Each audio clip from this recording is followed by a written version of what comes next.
Basic computer কোর্সের আজকের ভিডিওতে আমরা নোটপ্যাডের ব্যাপারে জানবো। নোটপ্যাড কি এবং এর ব্যবহার কিভাবে করতে হয় আজকের এই ভিডিও থেকে আপনারা শিখে যাবেন। যদি আপনি কোনো কম্পিউটার সেন্টার থেকে বা কোনো ইনস্টিটিউট থেকে বেসিক কম্পিউটার কোর্সটা করেন, তাহলে নোটপ্যাডের পরে আপনাদের ওয়ার্ডপ্যাড শেখানো হয়, তারপরে মাইক্রোসফট ওয়ার্ড শেখানো হয়, তারপরে এক্সেল, পাওয়ার পয়েন্ট, এইভাবে স্টেপ বাই স্টেপ শেখানো হয়। তো নোটপ্যাড শেখার পরে যখন আপনি ওয়ার্ডপ্যাড শিখবেন বা মাইক্রোসফট ওয়ার্ড শিখবেন, তখন আপনার মনে একটা প্রশ্ন আসতে পারে যে নোটপ্যাড শেখার দরকারটা কি। কারণ নোটপ্যাডে যে কাজটা হয় তার থেকে আরও বেটার কাজ আপনি মাইক্রোসফট ওয়ার্ডে করতে পারবেন। শুধুমাত্র কি টাইপিং শেখার জন্য নোটপ্যাড? না, নোটপ্যাডের আরও অনেক ইউজ আছে, সেই ইউজগুলো আগে আপনার জেনে নেওয়াটা দরকার। তাহলে কি বলুন তো, নোটপ্যাড শেখাটা আপনার কাছে ইন্টারেস্টিং হয়ে উঠবে। আমি যখন কম্পিউটার সেন্টারে শিখেছিলাম শুরুতে, নোটপ্যাড শেখার পরে যখন আমি ওয়ার্ডপ্যাড শিখি, মাইক্রোসফট ওয়ার্ড শিখি, তখন আমার মনেও এই প্রশ্নটা এসেছিল যে নোটপ্যাডের দরকারটা কি। দরকার আছে যখন আপনারা কোডিং শিখবেন বা ওয়েবসাইট ডেভেলপমেন্ট শিখবেন, তখন জানতে পারবেন যে নোটপ্যাড শুধুমাত্র নোট নেওয়ার জন্য, কোনো কিছু একটা লেখার জন্য কিন্তু নোটপ্যাড নয়। নোটপ্যাড দিয়ে আপনারা কোডিং করতে পারেন। যেমন HTML, যদি একটা আপনি কোড লিখছেন, .html এক্সটেনশন দিয়ে সেটা সেভ রাখতে পারেন। ব্যাচ ফাইল ক্রিয়েট করতে পারেন, .bat এই এক্সটেনশনের সাথে আসে। গুগলে সার্চ করে দেখে নেবেন, এর উপরে অনেক প্রজেক্ট আছে, ছোট্ট ছোট্ট প্রজেক্ট আপনারা দেখতে পাবেন। বিগিনার হিসাবে সেই প্রজেক্টগুলো কিন্তু খুবই ইন্টারেস্টিং আপনাদের লাগবে। তো নোটপ্যাডটা শুরুতে যদি শিখে রাখেন, ভবিষ্যতে কিন্তু এটা অনেক ইউজ আছে। এমন অনেক সফটওয়্যার আছে যাদের ফাইলগুলো এডিট করার জন্য কিন্তু নোটপ্যাড ইউজ করা হয়। .txt ফাইল কিন্তু সেক্ষেত্রে কাজে লাগে। তাই নোটপ্যাডটা শিখে রাখাটা খুবই জরুরি। এবার নোটপ্যাড জিনিসটা কি? নোটপ্যাড একটা খুবই বেসিক টেক্সট এডিটার, খুব কম রিসোর্স ইউজ করে, বেশি ফাংশন নেই, যে কারণে খুবই তাড়াতাড়ি ওপেন হয়ে যায়। হঠাৎ করে কেউ আপনাকে একটা কিছু বললো, আপনাকে কম্পিউটারে টাইপ করতে হলো, কেউ ধরুন একটা মোবাইল নাম্বার বলছে, খুব তাড়াতাড়ি কম্পিউটারে টাইপ করতে হলো, কীভাবে করবেন? নোটপ্যাড, খুব তাড়াতাড়ি ওপেন হয়ে যায়, ইজিলি আপনি ওটাতে টাইপ করে নিতে পারবেন। বেসিক কাজের জন্য নোটপ্যাডটাকে এভাবে আপনারা দৈনন্দিন ইউজ করতে পারেন, আমিও করি, সবাই করে। তো চলুন কম্পিউটার স্ক্রিনে যাওয়া যাক আর নোটপ্যাডের ব্যবহারটা আমরা শিখে নিই। কম্পিউটার স্ক্রিনে আমরা চলে এসেছি। এবার নোটপ্যাড ওপেন করতে হলে তার দুটো প্রসেস আমি আপনাদের দেখাচ্ছি। প্রথমে এই যে নিচে সার্চ বার আছে, এখানে ক্লিক করে আপনি নোটপ্যাড টাইপ করবেন, নোটপ্যাড চলে আসবে। এই নোটপ্যাডের পাশে যে ওপেন অপশানটা আছে, এটাতে আপনি মাউসের লেফট ক্লিক করতে পারেন বা কিবোর্ডে এন্টার প্রেস করবেন, নোটপ্যাড ওপেন হয়ে যাবে। এবার দেখুন, নোটপ্যাডটা যদি পুরো স্ক্রিন জুড়ে আপনাকে আনতে হয়, তাহলে এই যে এই অপশানটা দেখছেন, এটাকে ম্যাক্সিমাইজ বলা হয়। এটাতে ক্লিক করবেন, পুরো স্ক্রিন জুড়ে আপনার নোটপ্যাড ওপেন হয়ে যাবে। আবার এটাতে ক্লিক করবেন, এটা রিসাইজ হয়ে যাবে। যদি মিনিমাইজ করতে হয়, মিনিমাইজ অপশান রয়েছে, এটাতে ক্লিক করবেন। এই যে নিচে টাস্ক বার আছে, এই টাস্ক বারে এইভাবে ছোট হয়ে নোটপ্যাডটা চলে আসবে। আর এটাকে ক্লোজ করতে হলে এখানে ক্লোজ বাটন আছে, ক্লোজ বাটনে ক্লিক করবেন, ক্লোজ হয়ে যাবে। যে আরেকটা প্রসেস হচ্ছে নোটপ্যাড ওপেন করার, তার জন্য আপনি এখানে রান সার্চ করবেন, এন্টার ক্লিক করবেন, এখানে নোটপ্যাড লিখবেন, আমি অলরেডি লিখেছি দেখুন। তারপরে ওকে বাটনে ক্লিক করবেন, নোটপ্যাড ওপেন হয়ে যাবে। প্রথম প্রসেসটা একটু ইজি, আর এটাই সবাই করতে পারেন। নোটপ্যাডের ইন্টারফেসটা কিন্তু খুবই সিম্পল। আর যদি আপনি লেটেস্ট উইন্ডো ইউজ করছেন, যদি আপনাদের নোটপ্যাডটা আপডেটেড আছে, তাহলে এই অপশানগুলো আপনাদের আসবে। আর যদি আপনি কোনো পুরনো উইন্ডোজের ভার্সন ইউজ করছেন বা যদি আপনার নোটপ্যাডটা আপডেট করা না আছে, তাহলে কিন্তু এই অপশানগুলো আপনারা পাবেন না। তো সবথেকে প্রথমে আমি দেখিয়ে দিই কীভাবে আপনি নোটপ্যাডটাকে আপডেট করবেন। যদি আপনি লেটেস্ট উইন্ডোজ 11 ইউজ করছেন, তাহলে এই যে সার্চ বার আছে, এখানে যাবেন, এখানে যে পরে আপনি সার্চ করবেন উইন্ডোজ আপডেট সেটিংস, এটার উপর ক্লিক করবেন। ক্লিক করার পরে এই যে এখানে বাটনটা রয়েছে চেক ফর আপডেটস, এই চেক ফর আপডেটস বাটনে আপনি ক্লিক করবেন। ক্লিক করলেই যে সমস্ত আপডেট আপনার ডিভাইসের জন্য অ্যাভেলেবেল আছে, সেগুলো এখানে দেখাবে আর অটোমেটিক্যালি আপডেট হয়ে যাবে। এর জন্য শুধু আপনার কম্পিউটারটাকে ইন্টারনেটের সাথে কানেক্ট থাকতে হবে। এবার নিজের কম্পিউটারটা ইন্টারনেটের সাথে কী করে কানেক্ট করতে হয়, তার উপর কিন্তু অলরেডি আমি ভিডিও বানিয়ে রেখেছি। তো এটা আমি ক্লোজ করে দিচ্ছি। আর যাদের ধরুন নোটপ্যাডটা আপডেট করা নেই বা যারা পুরনো কোনো উইন্ডোজের ভার্সন ইউজ করছেন, তাদের নোটপ্যাডটা কীরকম দেখতে হবে আমি একবার দেখিয়ে দিচ্ছি। তার জন্য আমি এখানে নোটপ্যাডের সেটিংয়ে চলে যাচ্ছি। এখানে সেটিংয়ে যে এই যে ফরম্যাটিং অপশানটা আছে, এটাকে আমি এখান থেকে ডিসেবল করে দিচ্ছি। ডিসেবল করে দিলে এই যে এখন যে নোটপ্যাডটা আপনি দেখতে পাচ্ছেন, এটাতে দেখতে পারেন টেক্সট ফরম্যাটিংয়ের কোনো অপশান এখানে দেখাচ্ছে না। আপনি যে কোনো উইন্ডোজের ভার্সনই ইউজ করুন না কেন, যদি আপনি উইন্ডোজ 7ও ইউজ করছেন, তাতেও যদি নোটপ্যাড চালান, তাহলে এখানে যে অপশানগুলো দেখছেন, সেই অপশানগুলো কিন্তু আপনার থাকবে। নোটপ্যাডের আগে যে ডেফিনেশনটা ছিল, নোটপ্যাড একটা বেসিক টেক্সট এডিটার ছিল, যেটাতে টেক্সট ফরম্যাটিং সাপোর্ট করতো না।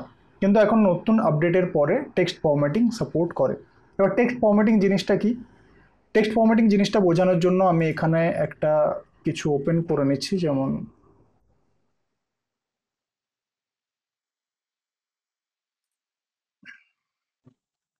এবার দেখুন, এখানে এই যে টেক্সটটা আছে, এখানে কিন্তু টেক্সটের কিন্তু ফরম্যাটিং আপনারা দেখতে পাবেন। যেমন এটা দেখুন সিম্পল আছে, তারপরে এই যে কম্পিউটারটা আছে এটা কিন্তু বোল্ড করা আছে, তারপরে এই যে মেশিন আছে নীল রঙের দেখতে পাচ্ছেন, অর্থাৎ এটাতে লিঙ্ক অ্যাড করা আছে নীল রঙের। যখনই আপনি মাউসটাকে এটার উপর হোভার করছেন দেখতে পারেন এর আন্ডারলাইন আসছে। এইভাবেই যদি এখানে দেখেন তো এখানে দেখতে পারেন এই যে এই টেক্সটটা আছে এটা ইটালিক করা আছে, একটু বাঁকানো আছে, অর্থাৎ এটাতে টেক্সট ফরম্যাটিং করা আছে। এবার যদি আপনি ধরুন স্কুল কলেজের কোনো একটা রিসার্চ পেপার রেডি করছেন, বিভিন্ন জায়গা থেকে ডকুমেন্ট বিভিন্ন ডেটা কালেক্ট করছেন, তাহলে কি হবে, ধরুন এখান থেকে কিছুটা আপনি কপি করলেন, কিছুটা পোর্শন কপি করলেন।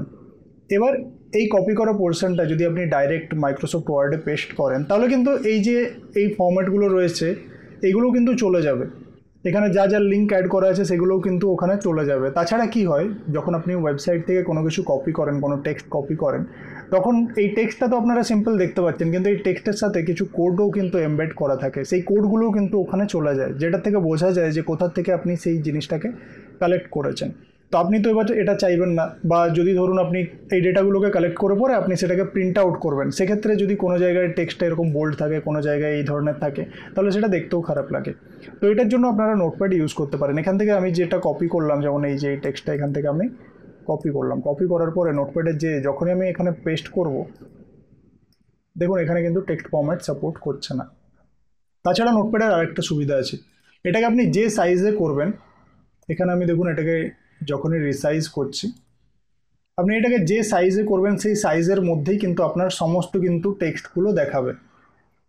তো এটা কেন হয়, এটা নোটপ্যাডে একটা সেটিং আছে যেটা হচ্ছে ওয়ার্ড র্যাপ। যখন আমি এই ওয়ার্ড র্যাপটাকে দেখুন আনচেক করে দেবো এখান থেকে, এটা চেক করা আছে এখন, এটাকে আনচেক করলেই কিন্তু এক লাইনের মধ্যে আপনার পুরো টেক্সটটা আসবে, যেটা অ্যাক্সেস করা একটু কঠিন আমার মতে, কারণ এখানে এই স্ক্রল বারটাই করে আপনাকে যেতে হবে, বা যদি আপনাকে নেক্সট লাইনে যেতে হয় তাহলে এখানে এন্টার টিপতে হবে। তো এখান থেকে আপনারা যদি ওয়ার্ড র্যাপটাকে এনেবেল করে রাখেন, এখানে সেটিংও এটা রয়েছে, এখানে সেটিংও আপনি ওয়ার্ড র্যাপ পেয়ে যাবেন। এটা যদি আপনার এনেবেল করা আছে তাহলে কিন্তু এই সুবিধাটা আপনি পাবেন, যখনই আপনি এটাকে যে রকম সাইজে করবেন সেই রকম সাইজের মধ্যেই আপনার গোটা টেক্সটটা চলে আসবে। এবার এখান থেকে সমস্ত ফরম্যাট চলে গেছে, এবার এখান থেকে যদি আপনি এই টেক্সটটাকে কপি করে আলাদা যে কোনো এডিটারে আপনি নিয়ে যান, তো সেখানে কিন্তু সেই ফরম্যাটগুলো, সেই কোডগুলো কিন্তু থাকবে না। তো এটা হচ্ছে একটা নোটপ্যাডের সুবিধা। এবার দেখুন নোটপ্যাডের এখানে এই ফরম্যাটিংয়ের যে অপশানগুলো আছে সেগুলো কীভাবে ইউজ করবেন একবার আমি দেখিয়ে দিচ্ছি। যেমন এই কম্পিউটারটা আছে, এই ওয়ার্ডটা আমি সিলেক্ট করলাম, ডবল ক্লিক করে যে কোনো ওয়ার্ড আপনারা সিলেক্ট করতে পারেন।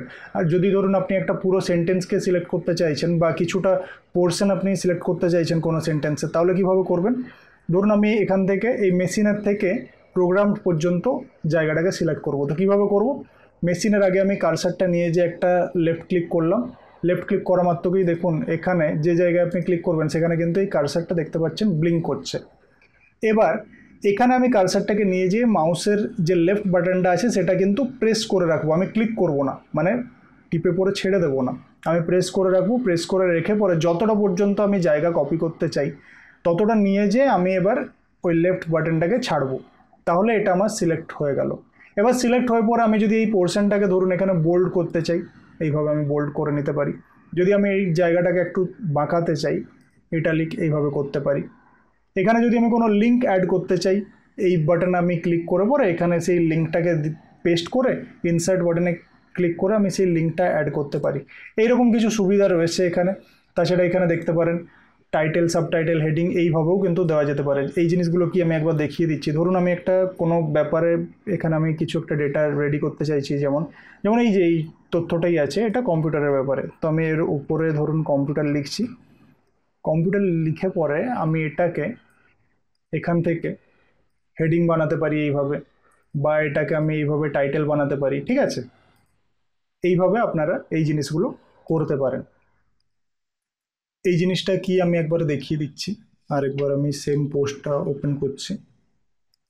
এখানে দেখুন এই যে এই কম্পিউটারটা রয়েছে এটা কিন্তু টাইটেল, এরপরে এই যে এই জিনিসগুলো যে দেখছেন এগুলো হচ্ছে এক একটা হেডিং, ঠিক আছে। হেডিংয়ের মধ্যে বা সাব হেডিং রয়েছে, এই হেডিংয়ের মধ্যে সাব হেডিং রয়েছে। তো সেই রকমভাবে নোটপ্যাডে এখন আমরা কিন্তু সেই জিনিসগুলো করতে পারি। যেমন কম্পিউটারের এটা আমরা টাইটেল দিলাম, এবার এর মধ্যে আমরা লিখছি হোয়াট ইজ কম্পিউটার। তো এটাকে আমি হেডিং বানাতে চাই, তো আমি কীভাবে বানাবো, এটাকে সিলেক্ট করলাম, সিলেক্ট করে পরে এটাকে আমি হেডিং বানালাম, বা এটাকে ধরুন সাব হেডিং বানালাম। এইভাবে কিন্তু এই জিনিসগুলো করতে পারি, ঠিক আছে। এবার এক এক করে আমি নোটপ্যাডের বাকি যে এখানে ফিচারগুলো রয়েছে, যে অপশানগুলো রয়েছে, সেগুলো আমি আপনাদের দেখাচ্ছি। তো এখানে এই যে উপরে আপনি জায়গাটা দেখছেন, এটাকে মেনু বার বলা হয়। মেনু বারে আমরা তিনটে মেনু দেখতে পাচ্ছি, এক হচ্ছে ফাইল, এক এডিট, আর এক ভিউ। এবার ফাইলের মধ্যে কিছু এখানে অপশান আমরা পাচ্ছি, এডিটের মধ্যে কিছু অপশান পাচ্ছি, ভিউয়ের মধ্যে কিছু অপশান পাচ্ছি। ফাইলের ওপর যে আপনি মাউসের লেফট ক্লিক করবেন, লেফট ক্লিক করলেই এই অপশানগুলো কিন্তু আপনাদের সামনে চলে আসবে। তো এবার এগুলো কি এক এক করে আমি দেখাচ্ছি। প্রথমেই আসছে নিউ ট্যাব, আর এখানে যা যা লেখা আছে তার পাশে দেখতে পারেন এই ধরনের ছোট্ট করে CTRL+N বা CTRL+Shift+N এগুলো লেখা আছে। এগুলোকে বলা হয় কিবোর্ড শর্টকাট। এগুলোর ব্যাপারেও আমরা শিখবো পরবর্তী ভিডিওতে। কিবোর্ড শর্টকাটগুলো কিন্তু খুবই কাজের। কীরকম কাজের আমি দেখাচ্ছি। যেমন ফাইলের মধ্যে যে আমরা যদি নিউ ট্যাব বাটনটাতে মাউসের লেফট ক্লিক করি, তাহলে এখানে একটা নতুন ট্যাব ওপেন হয়ে যাবে। যেমন ক্লিক করলাম, এই ধরনের একটা ট্যাব ওপেন হয়ে গেল। এটাতে আপনি কিছু লিখছেন, আবার এটাতে আপনি আলাদা তথ্য লিখতে পারেন। দেখুন, এটাতেও কিন্তু রইলো, এটাতেও রইলো, ঠিক আছে। এইভাবে নতুন নতুন ট্যাব আপনি ওপেন করতে পারেন। এবার এই নতুন ট্যাব নেওয়ার জন্য হয় আপনি এই ফাইলে ক্লিক করে নিউ ট্যাবে ক্লিক করতে পারেন, বা নিজের কিবোর্ড থেকে কন্ট্রোল আর এন বাটনটাকে একসাথে প্রেস করতে পারেন, CTRL+N। এটা খুবই সুবিধা কিন্তু। দেখুন আমি প্রেস করছি, যতবার প্রেস করব ততবার কিন্তু নতুন নতুন ট্যাব আমার এখানে অ্যাড হচ্ছে। দেখতে পাচ্ছেন খুব সহজে কিন্তু কিবোর্ড শর্টকাট ইউজ করে আপনি কাজ করতে পারেন। আর এই কিবোর্ড শর্টকাট কিন্তু আরও অনেক আছে। এখানে নোটপ্যাডের কিছু স্পেসিফিক কিবোর্ড শর্টকাট আছে, এরকম আরও অনেক কিবোর্ড শর্টকাট আছে। আলাদা আলাদা সফটওয়্যার যখন আপনি ইউজ করবেন, মাইক্রোসফট ওয়ার্ডের আলাদা কিছু কিবোর্ড শর্টকাট আছে, এক্সেলের কিছু আলাদা কিবোর্ড শর্টকাট আছে। এরকম আলাদা আলাদা সফটওয়্যারের কিন্তু আলাদা আলাদা কিবোর্ড শর্টকাট থাকে, যেগুলোর ব্যাপারে আমরা শিখবো। তো এরপরে যে অপশানটা রয়েছে সেটা হচ্ছে নিউ উইন্ডো। এবার এই নিউ উইন্ডো যেটা, এটাও খুব কাজের। কী কাজের আমি দেখাচ্ছি। সব থেকে প্রথমে এটাকে আমি একটু ছোট করে নিচ্ছি। দেখুন, আপনি ধরুন এখানে কোনো একটা আপনার টেক্সট লেখা আছে, সেই টেক্সটটা দেখে আপনি লিখতে চাইছেন, বা ধরুন এটাকে আপনি একটু মডিফাই করতে চাইছেন, বা ধরুন এখানে ইংলিশে লেখা আছে, ইংলিশ থেকে আপনি বাংলাতে লিখতে চাইছেন। সেক্ষেত্রে আপনি কি করবেন, যদি এটাকে দেখে দেখে লিখতে চান, তো সেক্ষেত্রে আপনি ফাইলে যে নিউ উইন্ডো শর্টকাট আপনি দেখতে পাচ্ছেন, CTRL+Shift+N, অর্থাৎ কিবোর্ডে তিনটা বাটন একসাথে প্রেস করলে কিন্তু এই ফাংশনটা আপনার কাজ করবে। তো এইখানে নিউ উইন্ডোজে যেই ক্লিক করব, তো আমার দুটো নোটপ্যাড ওপেন হয়ে গেল। এবার আপনি একটা এইভাবে রাখতে পারেন, আরেকটা এই সাইডে রাখতে পারেন। এবার এখানে যে লেখাগুলো আছে, ধরুন আপনি ওয়েবসাইট থেকে অনেক ডেটা কপি করেছেন, এবার তার থেকে স্পেসিফিক কিছু আপনি নিজের মতো করে লিখতে চাইছেন, তো সেক্ষেত্রে এই কাজটা করতে পারেন। সেক্ষেত্রে এই যে নিউ উইন্ডো আছে, এটা আপনারা ইউজ করবেন। তো আমি এটা ক্লোজ করে দিচ্ছি। এরপরের যে অপশানটা আছে সেটা হচ্ছে নিউ মার্কডাউন ট্যাব। একটা তো আমরা দেখলাম নিউ ট্যাব। নিউ ট্যাবে কি হয়, এখানে নিচে দেখতে পারেন প্লেন টেক্সট। এখানে আপনি যে টেক্সটটা লিখবেন সেটা প্লেন টেক্সট হবে। কিন্তু যদি আমি এখান থেকে নিউ মার্কডাউন ট্যাবে ক্লিক করি, তাহলে এখানে দেখতে পারেন মার্কডাউন সিনট্যাক্স এসেছে। এবার এটাতে যদি আমি ফরম্যাটিং অপশানগুলো চাই, তাহলে আমি এটার উপরে ক্লিক করব, এখানে এই অপশানগুলো এনেবল হয়ে যাবে। আবার ক্লিক করব, এখান থেকে এই অপশানগুলো চলে যাবে। মার্কআপ ল্যাঙ্গুয়েজ লেখার জন্য নর্মালি এই ট্যাবটা আমরা ইউজ করে থাকি, অর্থাৎ কোডিং লেখার জন্য আমরা এই ট্যাবটা ইউজ করে থাকি। কিন্তু এমন নয় যে শুধু এখানেই আপনারা কোডিং লিখতে পারবেন, আপনারা এই নর্মাল যে প্লেন টেক্সটের জায়গাতেও কিন্তু কোড লিখতে পারেন। কোড লিখে পরে ফাইলে যে সেভ অ্যাজ অপশানে ক্লিক করে ওখানে এক্সটেনশনটা চেঞ্জ করে দিলেই কিন্তু কোডটা আপনার সেই এক্সটেনশনেই কিন্তু সেভ হবে, ঠিক আছে।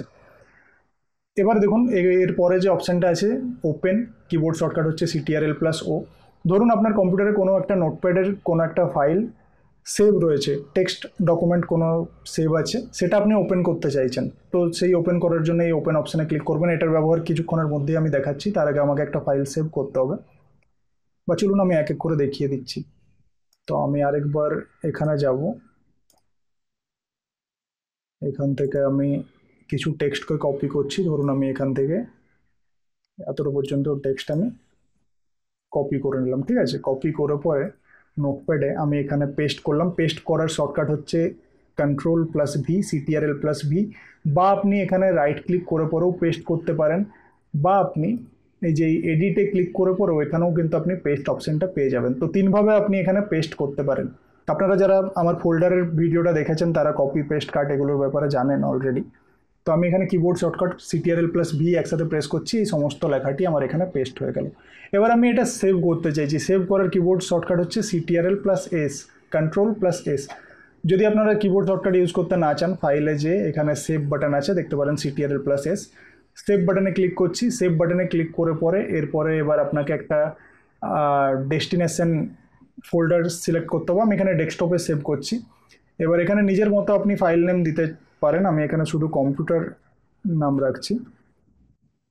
আর তারপরে এই যে বলেছিলাম সেভ অ্যাজ টাইপ, এখান থেকে আপনি টাইপ আলাদা আলাদা নিজের মতো সিলেক্ট করতে পারেন।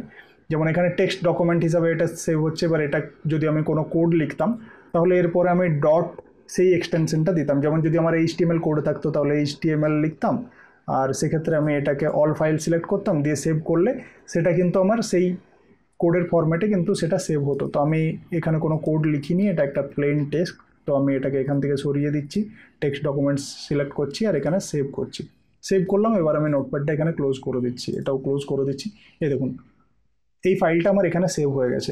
এবার এটাকে ওপেন করার দুটো প্রসেস আছে। এক, আমি এখান থেকে ডবল ক্লিক করে এটাকে ওপেন করে নিতে পারি, বা আরেকটা যেটা আমি বললাম এখান থেকে এটাকে ক্লোজ করছি, এখান থেকে ক্লোজ করছি। আরেকটা যেটা বললাম, এই আপনি ফাইলে যাবেন, তারপরে এই ওপেনে ক্লিক করবেন। ওপেনে ক্লিক করার পরে আপনার যেখানে ডকুমেন্টগুলো সেভ আছে সেখান থেকে স্পেসিফিক একটা ডকুমেন্টকে সিলেক্ট করে পরে আপনি ওপেন বাটনে ক্লিক করে সেটাকে কিন্তু ওপেন করতে পারেন। ঠিক আছে, এর পরের যে অপশানটা আছে সেটা হচ্ছে রিসেন্ট। এই রিসেন্টে কি হবে, আপনি রিসেন্টলি যদি কোনো একটা নোটপ্যাডের কোনো একটা টেক্সট ফাইলকে বা নোটপ্যাডে ইউজ করা যায় এরকম কোনো ফাইলকে ওপেন করেছেন, সেগুলো কিন্তু এখানে দেখাবে। যেমন আমরা এই রিসেন্টলি computer.txt এই কম্পিউটার যেটা আছে এটাকে যেহেতু আমরা ওপেন করেছি সেই জন্য রিসেন্টে এটা দেখাচ্ছে। এবার এখান থেকে যদি আপনি এই পুরো লিস্টটা ক্লিয়ার করতে চান তাহলে ক্লিয়ার লিস্টের অপশান আছে, এটাতে ক্লিক করবো। দেখুন এখানে আর কিন্তু দেখাবে না, এখানে কিন্তু আর দেখাচ্ছে না। সেভ অপশানটা তো আমি দেখালাম কিভাবে আপনি কোনো কিছু ডকুমেন্ট আপনি সেভ করতে পারবেন। এবারে সেভ অ্যাজ যে আছে, সেভ অ্যাজটা কি হয় দেখুন, এখানে আপনার এই ডকুমেন্টটা সেভ আছে, ঠিক আছে। এবার আপনি ধরুন এই ডকুমেন্টটাকেই আলাদা কোনো একটা ফোল্ডারে সেভ করতে চাইছেন। যেমন আমি এই ইমেজেস ফোল্ডারটা খুলে নিচ্ছি। এবার এখান থেকে আমি চাইলে এটাকে ডাইরেক্ট কপি পেস্টও করতে পারি, সেটা খুবই সিম্পল। কিন্তু যেহেতু আমরা এখানে সেভ অ্যাজ অপশানটার ইউজ শিখছি, তো আমি কি করব, এখানে ফাইলে যাব, তারপরে এখানে সেভ অ্যাজে ক্লিক করব, তারপরে আমি সেই ফোল্ডারটি সিলেক্ট করে নেবো যার ভিতরে আমি এটা রাখতে চাইছি। তারপর আমি চাইলে এটা রিনেমও এখান থেকে করতে পারি, বা যদি আমি রিনেম করতে না চাই সিম্পলি এখানে সেভ করব। দেখুন এই ফোল্ডারের ভিতরে কিন্তু এটা চলে এলো, ঠিক আছে। এরপরের যে আমাদের অপশানটা রয়েছে সেটা হচ্ছে সেভ অল। সেভ অলটা কি, ধরুন আপনি আলাদা আলাদা এখানে নতুন নতুন ট্যাব নিয়েছেন, আর প্রতিটা ট্যাবেই আপনি কিছু না কিছু কাজ করেছেন, কিছু না কিছু আপনি লিখেছেন। এবার আপনি সবগুলোকে একসাথে সেভ করতে চাইছেন, সেক্ষেত্রে আপনি ফাইলে যেয়ে সেভ অলে ক্লিক করবেন, সবগুলো কিন্তু আপনার একসাথে সেভ হবে। এরপরের যে দুটো অপশান রয়েছে পেজ সেটআপ আর প্রিন্ট, এগুলো প্রিন্টিংয়ের জন্য কাজে লাগে। কিভাবে কাজে লাগে দেখাচ্ছি। ধরুন আপনি এই ডকুমেন্ট এখানে আপনি এই টেক্সটটা লিখেছেন, এবার আপনি এটাকে প্রিন্ট করতে চাইছেন। এবার প্রিন্টিংয়ের পেপার তো আলাদা আলাদা আসে, আলাদা আলাদা সাইজে আসে, সেই সাইজের হিসাবে আপনাকে এটাকে কিন্তু সেট করতে হবে। তো কীভাবে করবো, সবথেকে প্রথমে ফাইলে যাব, তারপরে পেজ সেটআপে ক্লিক করব। এবার এখান থেকে আমার যেরকম পেপার সাইজ সেই পেপার সাইজের হিসাবে কিন্তু আমি এখানে চুজ করে নেবো। A4 পেপার সাইজটা আপনারা সকলেই চেনেন, তো এখানে A4 অপশান আছে, আমি এখান থেকে A4 সিলেক্ট করতে পারি, A5 সিলেক্ট করতে পারি। এইভাবে পেপার সাইজটাকে আমি এখানে সেট করে নেবো। তারপর আমি এইভাবে পোর্ট্রেটে এটাকে প্রিন্ট করতে চাই নাকি এইভাবে ল্যান্ডস্কেপ মোডে প্রিন্ট করতে চাই, তাও আমি এখান থেকে সেট করতে পারি। তো এখানে সিলেক্ট করে নেওয়ার পরে ওকে বাটনে ক্লিক করতে হবে, তারপরে এখানে ফাইলে যেয়ে পরে প্রিন্ট অপশানে ক্লিক করে, যদি আপনার ডিভাইসের সাথে কোনো প্রিন্টার কানেক্টেড আছে সেই প্রিন্টারটা সিলেক্ট করে এখানে প্রিন্ট বাটনে ক্লিক করলেই কিন্তু আপনার প্রিন্ট আউট বেরিয়ে যাবে। তো এরপরে আছে ক্লোজ ট্যাব। ক্লোজ ট্যাবটা আর কিছুই না, আমি এখান থেকে এইভাবে যে ট্যাবটা ক্লোজ করলাম এটাকেই আমি এখানে ফাইলে যেয়ে পরে ক্লোজ ট্যাব বাটনে ক্লিক করলে কিন্তু আমার ট্যাব ক্লোজ হবে, ঠিক আছে। আর যদি যেভাবে আমরা উইন্ডো নিয়েছিলাম নতুন উইন্ডো, তো সেইভাবে এই যে নতুন উইন্ডো নিলাম, এই উইন্ডোটা যদি আমি ক্লোজ করতে চাই সেটা এখান থেকে করা যায়, এখান থেকেও করতে পারেন, বা ফাইলের মধ্যে যে এই ক্লোজ উইন্ডোর যে কিবোর্ড শর্টকাটটা আছে সেটাও দেখতে পারেন, এখানে ক্লিক করেও কিন্তু আপনি এইভাবে উইন্ডোটা ক্লোজ করতে পারেন। আর এই এক্সিটটা যে দেখছেন, এক্সিটে ক্লিক করলে আপনার কিন্তু এই নোটপ্যাডটা ক্লোজ হয়ে যাবে। এখানে এই যে এই বাটনটার যা কাজ এখানে এক্সিটেরও তাই কাজ, ঠিক আছে। এবার মেনুতে যেই এডিট অপশানটা আছে, এই এডিটের মধ্যে যে ফাংশনগুলো আছে সেগুলো আমি আপনাদের বুঝিয়ে দিচ্ছি। যেমন ধরুন আমি এখানে কিছু একটা টেক্সট, স্পেসিফিক কিছু একটা টেক্সট আমি কপি করছি। যেমন এই যে এই প্যারাগ্রাফটা আছে এই গোটাটাকে আমি সিলেক্ট করলাম, সিলেক্ট করার পরে এডিটে গেলাম, এডিটে সিলেক্ট করার পরে আমার কাছে কিন্তু এই কাট কপি এই অপশানগুলো চলে এসেছে। তো আমি এটাকে সবথেকে প্রথমে কপি করছি, কপি করার পরে এখানে নতুন একটা লাইনে গেলাম, নতুন লাইনে যেয়ে পরে আমি আবার এডিটে যেয়ে এখানে পেস্টে ক্লিক করলাম, তাহলে এখানে আমি যা কপি করলাম তাই কিন্তু এখানে চলে এলো। এইভাবে আমি গোটাটা সিলেক্ট করতে পারি এইভাবে। এবার এই গোটাটা সিলেক্ট করার একটা কিবোর্ড শর্টকাটও আছে, সেটা হচ্ছে কন্ট্রোল+A। কন্ট্রোল+A এর মানে হচ্ছে সিলেক্ট অল। এখানে এডিটের মধ্যেও দেখুন আপনি হয়তো পেয়ে যাবেন এই যে সিলেক্ট অল অপশান আছে, CTRL+A। তো এটাতে ক্লিক করলে আপনার পুরো টেক্সট যা আপনার লেখা আছে সমস্ত কিছু সিলেক্ট হয়ে যাবে। সমস্ত কিছু সিলেক্ট হওয়ার পরে আপনি এখান থেকে এটাকে কপি করতে পারেন, কপি করে পরে নেক্সট লাইনে যে কন্ট্রোল+V পেস্টের শর্টকাট, এই যে পেস্ট, আপনি এটাকে পেস্ট করতে পারেন এইভাবে। এবার যদি কাট করতে চান, কাটটা কি বটে, যেমন আমি এখান থেকে এই যে প্যারাগ্রাফটা আছে, এই প্যারাগ্রাফটা আমি এখানে সিলেক্ট করলাম, সিলেক্ট করার পরে যদি আমি এখান থেকে কাট করি তাহলে এই জায়গা থেকে এই প্যারাগ্রাফটা সরে গেল। এবার আমি যে জায়গাতে এই প্যারাগ্রাফটা রাখতে চাই, ধরুন আমি এখানটাতে রাখতে চাইছি, এখানে যেয়ে পরে আমি রাইট ক্লিক করে পেস্ট করতে পারি বা এই এডিটে যেয়ে পরে পেস্ট করতে পারি। এডিটের পেস্টটা তো আমি দেখালাম, এখানে রাইট ক্লিক করে আমি পেস্ট করে দিচ্ছি, তো এই প্যারাগ্রাফটা আমার এখানে চলে এলো। ঠিক আছে, এবার দেখুন এর পরের অপশানটা হচ্ছে ডিলিট। ডিলিট করার জন্য কি করব, যেমন এখানে এই ধরুন আমি একটা এই এতটা পর্যন্ত আমি সিলেক্ট করলাম, সিলেক্ট করে আমি এই জিনিসটাকে ডিলিট করতে চাই। তো এটা ডিলিট করার জন্য আমি কিবোর্ডের ডিলিট বাটনে প্রেস করতে পারি, কিবোর্ডের ব্যাক স্পেস বাটনে ক্লিক করতে পারি, বা এখানে এডিটে যেয়ে পরে এই যে ডিলিট, এই ডিলিটেও ক্লিক করতে পারি, তাহলে এই জায়গাটা আমার ডিলিট হয়ে গেল। যতটা টেক্সট আপনি এখান থেকে পুরোপুরি রিমুভ করতে চান আপনি সিলেক্ট করে ডিলিট করতে পারেন। রাইট ক্লিক করলেও কিন্তু এখানে ডিলিট অপশানটা চলে আসছে। ঠিক আছে, এবার এর পরে কি আছে দেখছি, এর পরে আছে ক্লিয়ার ফরম্যাটিং। ক্লিয়ার ফরম্যাটিং কি, ধরুন আপনার টেক্সট ফরম্যাটিং এনেবল করা আছে, যেমন ধরুন এই প্রোগ্রাম এটা আপনার ধরুন বোল্ড আছে, কোনো জায়গায় ধরুন আপনার টেক্সটটা এই ধরনের বাঁকানো আছে, কোনো জায়গায় আপনি লিঙ্ক অ্যাড করে রেখেছেন, এই ধরনের যদি আছে, আর আপনি গোটা টেক্সটটাকে উইদাউট ফরম্যাটিং করতে চান, একদম সিম্পল রাখতে চান, কি করে করবেন, এখানে এডিট যাবেন আর তারপরে ক্লিয়ার ফরম্যাটিং বাটনে ক্লিক করবেন, এখানে যা যা এই ধরনের রয়েছে সমস্ত কিছু কিন্তু সরে যাবে এখান থেকে। এর পরের অপশানটা আছে সার্চ উইথ বিং। এটা কিন্তু একটা খুবই ইউজফুল ফিচার, যেমন আমি আপনাকে দেখাচ্ছি, যেমন এই যে মেশিন ওয়ার্ডটা আমি সিলেক্ট করলাম। এবার এই মেশিনের মানে কি, মেশিনের ব্যাপারে আমি আরও ডিটেলসে জানতে চাই। যখন আপনারা কোনো রিসার্চ করবেন কোনো জিনিসের ব্যাপারে, তো তার মধ্যে বিভিন্ন ধরুন শব্দ আছে, যেমন এই কম্পিউটারের যদি আমি বলি একটা পার্ট ধরুন আমার বেরিয়ে এলো র্যাম, বা এই যে এই কথাটা আছে MOSFET, তো এটা কী, তো তার জন্য আমি এটার উপর ডবল ক্লিক করব, ডবল ক্লিক করে পরে তাহলে ওটা সিলেক্ট হয়ে যাবে। সিলেক্ট করে পরে আমি এই ডিফাইন উইথ বিং এটা ক্লিক করব, তাহলেই কী হবে, যদি আপনার কম্পিউটার ইন্টারনেটের সাথে কানেক্ট আছে, অটোমেটিক ওই যে ওয়ার্ডটা বা ওই যে সেন্টেন্সটা যা আপনি সিলেক্ট করেছেন সেটা কিন্তু এখানে সার্চ হয়ে যাবে। এবার সার্চ হয়ে যাওয়ার পরে আপনি এই উইকিপিডিয়াতে যেয়ে পরে ওটার ব্যাপারে আরও ডিটেলসে পড়তে পারেন, বা ওটার ব্যাপারে এখান থেকে কপি করে নিজের ডকুমেন্টসে এখানে এসে পরে আপনি সেটা অ্যাড করতে পারেন, পেস্ট করতে পারেন। তাহলে এটা আপনি শিখলেন। এরপরে যে অপশানটা আছে, এরপরে অপশান আছে find next, find previous, replace, এই অপশানগুলো আছে। তো এই অপশানগুলোও খুব কাজের। কি কাজের আমি দেখাচ্ছি। সবথেকে প্রথমে আমি এখানে ফাইন্ডে ক্লিক করছি। এগুলোর কিন্তু কিবোর্ড শর্টকাট ইউজ করাটা সবথেকে সুবিধা। ফাইন্ডের কিবোর্ড শর্টকাট হচ্ছে CTRL+F। দেখুন আমি এখানে ফাইন্ডে ক্লিক করলাম, ফাইন্ডে ক্লিক করার পরে ধরুন আমার এখানে অনেক টেক্সট আছে, সেই টেক্সটের থেকে আমি স্পেসিফিক কোনো একটা ওয়ার্ডকে ফাইন্ড করতে চাই, যেমন একটা কম্পিউটারের ব্যাপারে, তাহলে এই কম্পিউটার ওয়ার্ডে এখানে অনেক জায়গাতেই থাকবে, আমি কম্পিউটার ওয়ার্ডটা ফাইন্ড করতে চাই। তো আমি কি করব, এখানে কম্পিউটার লিখলাম, কম্পিউটার লেখার পরে এখানে র্যাপ অ্যারাউন্ড সিলেক্টেড আছে, আচ্ছা ঠিক আছে। এবার আমি দেখব কম্পিউটার শব্দটা আমার কোথায় কোথায় আছে। তো এই দেখুন এখানে আছে, এখানে আছে, এখানে আছে, এখানে আছে, এখানে, নিচের দিকে আস্তে আস্তে যাচ্ছে দেখুন, যেহেতু আমি নিচের দিকের বাটনটাতে ক্লিক করছি। এবার আমি যদি উপরের দিকে সার্চ করতে চাই যে উপরের দিকে কোথায় কোথায় কম্পিউটার আছে, এখানে আছে, এখানে আছে, এখানে আছে, দেখতে পাচ্ছেন। এবার ধরুন এইভাবে আমি কম্পিউটারটা সার্চ করছি, এখানে যেহেতু শুধু কম্পিউটার লিখেছি, এখানে দেখুন শুধু কম্পিউটারটা এখানে সিলেক্ট হয়েছে, এসটা কিন্তু কম্পিউটার্স, এসটা কিন্তু এখানে সিলেক্ট হয়নি।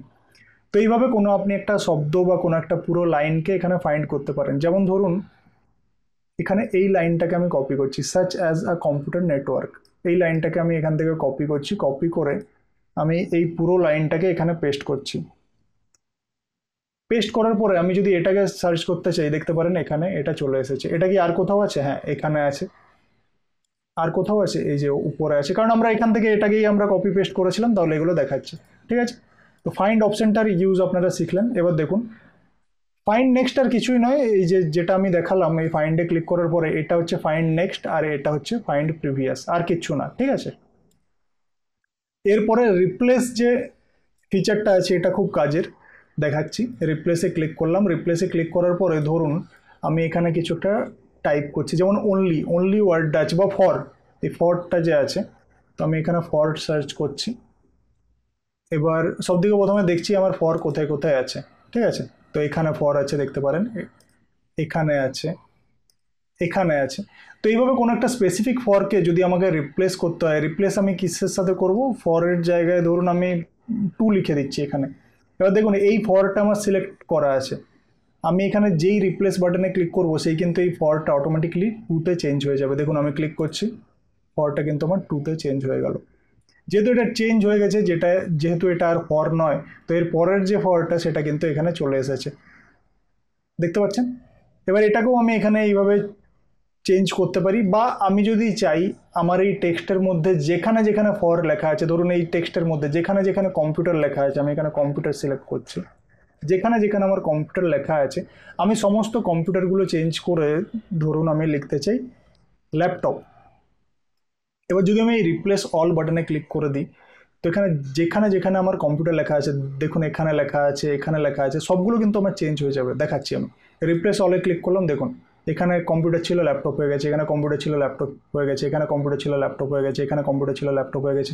এইভাবে আপনারা চাইলে একটা পুরো লাইন, একটা পুরো ওয়ার্ডকে আপনারা খুব সহজে চেঞ্জ করে নিতে পারেন। এটা যদি ম্যানুয়ালি করতে যেতেন অনেক টাইম লাগতো। কোনো একটা, ধরুন আপনি কোনো কিছু রিসার্চ করছেন, সেখানে কোনো একটা আপনি ভুল ওয়ার্ড কিছু লিখে ফেলেছেন, সেটা পরে রিয়েলাইজ হলো, বা প্রিন্ট আউট করেছেন, প্রিন্ট আউট করে দেখছেন এই জায়গায় আমি এটার স্পেলিং মিস্টেক করেছি বা ভুল কিছু লিখে ফেলেছি, সেক্ষেত্রে আপনারা খুব সহজেই কয়েক সেকেন্ডের মধ্যে নিজের ভুলটাকে শুধরে নিতে পারেন। এবারে এডিটের মধ্যে আমরা আর কি পাচ্ছি, সিলেক্ট অল পাচ্ছি, যেটার ইউজ দেখিয়েছি। এরপরে আছে টাইম অ্যান্ড ডেট। যখন আপনি কোনো একটা রিসার্চ পেপার রেডি করছেন, তখন অনেক সময় কি হয় যে আজকে আমি এতটা লিখলাম, বা এই ডেটের মধ্যে আমি এতটা লিখলাম, এবার সেখানে আপনি ডেট এইভাবে লিখতে পারেন, যেমন আজকের ডেট কত, 14/7/2025। তো আপনি এইভাবে লিখতে পারেন 14/7/2025, এইভাবে আপনি লিখতে পারেন। এটা লিখতে গেলে আপনার একটু টাইম লাগছে। এই কাজটাকেই খুব সহজে করা যাবে যদি আপনি এখানে মাউস কার্সারটা রেখে, যেখানে আপনি ডেট অ্যান্ড টাইমটা রাখতে চাইছেন সেখানে মাউস কার্সার রেখে যদি আপনি এই এডিট অপশানে যে টাইম অ্যান্ড ডেটটা সিলেক্ট করে নেন, দেখতে পারেন এখানে কিন্তু এখন যা টাইম আছে, যা ডেট আছে তা কিন্তু চলে এলো। তো এইভাবে আপনারা ইজিলি, যদি ধরুন আমি এখানে দিতে চাইছি, এখানে টাইম অ্যান্ড ডেটটা দিতে চাইছি, আমি এডিটে যাব আর টাইম অ্যান্ড ডেট সিলেক্ট করবো, এখানে চলে আসবে। এরপরের যে মেনুটা আছে ভিউয়ের মধ্যে আপনি zoom in zoom out option পেয়ে যাবেন। দেখুন জুম ইন করলে এটা কিন্তু একটু বড় হয়ে আসছে, আর জুম আউট যদি করি তাহলে এটা ছোট হবে। এটারও কিবোর্ড শর্টকাট আপনারা দেখতে পাচ্ছেন, control plus and control minus. আমি একবার কিবোর্ড শর্টকাট ইউজ করে প্রসেসটা করে দেখাচ্ছি। তো আমি সিটিআরএল বাটনটা প্রেস করলাম আর এখানে প্লাস বাটনটা প্রেস করছি, দেখতে পাচ্ছেন এটা বড় হচ্ছে। আবার আমি মাইনাসে ক্লিক করছি, এটা কিন্তু ছোট হচ্ছে, ঠিক আছে। বাকি ওয়ার্ড র্যাপের ইউজ আমি দেখালাম, আর তেমন কোনো এখানে অপশন নেই। আপনি পুরো নোটপ্যাডটা শিখে গেছেন। এবার আপনাকে কি করতে হবে, আপনাকে এটা প্র্যাকটিস করতে হবে। নিজের কিবোর্ডে আপনি টাইপ করুন, নোটপ্যাডে যদি আপনি এখানে নিজের মতো করে লিখতে থাকেন, আমি একটা প্রসেস আপনাদের দেখিয়ে দিচ্ছি। এটাকে এইভাবে ড্র্যাগ করে টেনে পরে সবথেকে প্রথমে আপনি এটাকে ছোট করে নেবেন, আর আলাদা কোনো একটা যে কোনো টেক্সট ফাইলকে বা যে কোনো ইন্টারনেট থেকে কোনো কিছু একটা ওপেন করে নেবেন। ওপেন করে এটাকে আপনি ধরুন এইভাবে ওপেন করলেন, আর এই সাইডে আপনি নোটপ্যাডটা ওপেন করলেন। এবার আপনি এখান থেকে দেখে দেখে পরে, বা কোনো একটা বই থেকে কিছু দেখে দেখে পরে এইভাবে টাইপ করতে থাকুন। যেমন এখানে দেখুন আমি এখানে দেখছি আর এখানে টাইপ করছি, the hand X made by chipping print to form. তো এইভাবে যদি আপনি দেখে দেখে টাইপ করেন, শুরুতে কি হবে, আপনি এখানে দেখছেন, তারপরে আপনাকে এখানে দেখতে হচ্ছে, কিবোর্ডে দেখতে হচ্ছে, শুরুতে একটু টাইপ করতে অসুবিধা হবে, কিন্তু আপনি দেখলেন আমি কত তাড়াতাড়ি টাইপ করলাম। আমি কিভাবে টাইপ করছি, কিবোর্ডের দিকে আমাকে তাকাতে হচ্ছে না, আমাকে এই সাইডে তাকাতে হচ্ছে না, আমি শুধু এখানে দেখছি, না দেখে কিবোর্ডে টাইপ করছি। তো যদি আপনি নোটপ্যাডে এই কাজটা করেন, আপনার কিন্তু কিবোর্ডের টাইপিং প্র্যাকটিসটা হয়ে যাবে, আপনার টাইপিং স্পিড কিন্তু বেড়ে যাবে। সেক্ষেত্রে আপনাকে কিবোর্ডের দিকে তাকাতে হবে না। যদি লাইট অফও আছে আপনার রুমের, সেক্ষেত্রেও কিন্তু আপনি না দেখে কিবোর্ডে টাইপ করতে পারবেন। তো এটা আপনি এখন প্র্যাকটিস করুন। নোটপ্যাডটা পুরোপুরি আপনি শিখে গেছেন। ডকুমেন্ট সেভ করার জন্য আমি দেখালাম, এখানে সেভ এজ অপশান আছে, সেভ অল আছে। তো এই নোটপ্যাড রিলেটেড যদি কোনো কোশ্চেন থাকে ভিডিও নিচে কমেন্ট করে অবশ্যই জানাবেন। আজকের ভিডিওতে আপনারা জানলেন নোটপ্যাডের ব্যাপারে। ভিডিওটি কেমন লেগেছে তা ভিডিওর নিচে কমেন্ট করে অবশ্যই জানাবেন। যদি ভালো লেগে থাকে ভিডিওটি অবশ্যই লাইক করবেন আর নিজের বন্ধুবান্ধব পরিবার পরিজনের সাথে শেয়ার করে তাদেরও জানার সুযোগ করে দিতে পারেন। আজকে নোটপ্যাডের ব্যাপারে জানলেন, আজকে দেখলেন কিছু কিছু কিবোর্ড শর্টকাট আমরা ইউজ করলাম। এবার এরকম আরও অনেক কিবোর্ড শর্টকাট আছে যেগুলো কিন্তু জেনে রাখাটা আপনার জন্য খুবই জরুরি। এগুলো জেনে রাখলে পরবর্তীতে যে আমরা ওয়ার্ডপ্যাড শিখবো বা মাইক্রোসফট ওয়ার্ড শিখবো তাতে কিন্তু আপনাদের অনেক সুবিধা হবে। এক্সেলের ক্ষেত্রেও কিন্তু এই কিবোর্ড শর্টকাটগুলো অনেক কাজে লাগবে। তো কিবোর্ড শর্টকাটগুলোর ব্যাপারে জেনে রাখাটা জরুরি, আর পরবর্তী ভিডিওতে আমি সেটাই আপনাদের শেখাবো। পরবর্তী ভিডিও নোটিফিকেশন যদি আপনারা পেতে চান তাহলে চ্যানেলটি সাবস্ক্রাইব করে পাশের বেল আইকনে অবশ্যই ক্লিক করে রাখবেন। এতে করে যখনই এই চ্যানেলে কোনো নতুন ভিডিও আসবে তার নোটিফিকেশন কিন্তু আপনি পেয়ে যাবেন। আজকের মতো এতটাই, দেখা হচ্ছে পরবর্তী ভিডিওতে। ভালো থাকবেন, সুস্থ থাকবেন।